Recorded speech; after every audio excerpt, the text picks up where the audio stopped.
நான் உங்களுக்கு ஒரு காரியம் சொல்றேன். நீங்க ஆராய்ச்சி தொழுது கொள்கிற தெய்வம் அவர் பார்த்தீங்கன்னா அவரால் செய்ய முடியாத காரியம் எதுவுமே கிடையாது. ஆமென், ஹல்லேலூயா. நம்ம நினைக்கலாம் என் வாழ்க்கை அவ்வளவுதான், என் சூழ்நிலை அவ்வளவுதான், இப்படிதான் சொல்லி நம்ம நினைச்சிட்டு இருக்கோம்.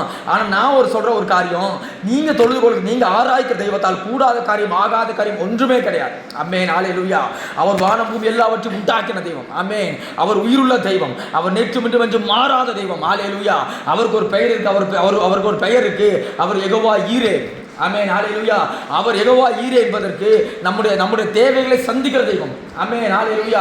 நம்முடைய தேவைகள், நம்முடைய சூழ்நிலைகள், நம்முடைய பொருளாதார தேவைகள், நம்முடைய எல்லா தேவைகளை சந்திக்கிற ஒரு நபர் நம்முடைய தெய்வம். ஹல்லேலூயா. அவருக்கு ஒரு பெயர் யெகோவா ராஃபா. ஆமென். அவர் சுகம் தருகிற தெய்வம். ஹல்லேலூயா. நம்ம சுகத்தை தேடி டாக்டர் கட்டி அங்கேயும் போகணும்னு அவசியம் கிடையாது. நமக்கு ஒரு தெய்வம் இருக்கு. அவர் பேர் யெகோவா ராஃபா. அவர் சுகம் தருகிற தெய்வம். ஹல்லேலூயா. எத்தனை பேர் விசுவாசிக்கிறீங்க? ஆமென். எல்லாரும் கரங்களை தட்டி தெய்வத்தை நாமத்தை மகிமைப்படுத்துவோம்.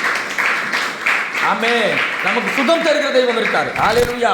அவரோட பேரு யெகோவா ராஃபா. ஆமென்.